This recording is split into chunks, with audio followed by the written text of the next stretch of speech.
tout le monde, j'espère que vous allez bien. Il y a 4 ans, je publiais mon premier article de blog et un premier dessin de mon avatar.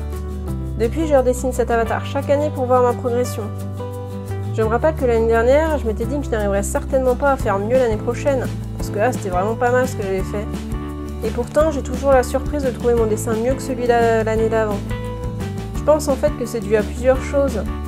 Déjà, depuis le début de l'année, je fais presque tous les dimanches du dessin d'observation.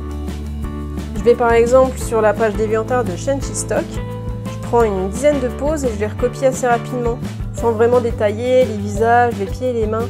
C'est vraiment surtout pour choper le mouvement du corps. D'autres fois, je vais recopier les dessins qui me plaisent dans les mangas. Par exemple, j'adore les expressions que donne la mangaka à ses personnages dans les mangas Lovely Complex et Please Love Me. Elles sont vraiment excellentes, ça se tordre de rire, et j'aimerais bien rendre mes dessins plus rigolos, du coup je m'exerce en recopiant ces mimiques. J'ai également du mal à dessiner les nuques, à l'orienter au corps selon la position de la tête. Du coup, pour choper le truc, je me plonge dans les bouquins d'Avatar, le dernier maître de l'air, et je recopie toutes les têtes d'Aang que je vois. Aang, c'est le personnage principal de l'histoire, et il est chauve, du coup ça permet de bien voir comment se positionne la nuque selon les mouvements. Cette année, j'ai essayé aussi plusieurs techniques, notamment grâce à l'émission À vos pinceaux qui passait sur France 2 au début de l'année. J'ai testé le fusain, la sanguine, la pastel, et puis j'ai voulu continuer dans cette lancée pour tester plein d'autres trucs encore.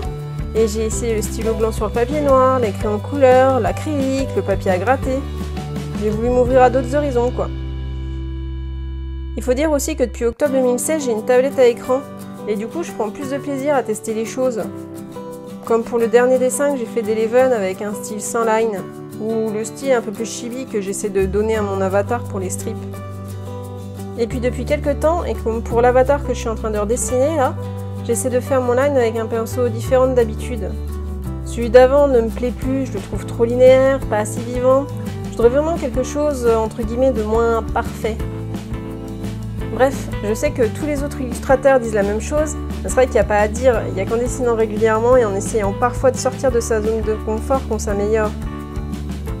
Et puis ce qui est bien avec le dessin, c'est qu'on voit vraiment son évolution. Il n'y a pas plus clair puisqu'on voit son propre dessin sur le papier. Regardez, là c'est mon avatar de novembre 2013, novembre 2014, juin 2016 et novembre 2017. Alors, vous préférez lequel ? Je vous dis à l'année prochaine pour voir à quoi ressemblera mon prochain avatar. Sur ce, à la prochaine vidéo. Tchuss!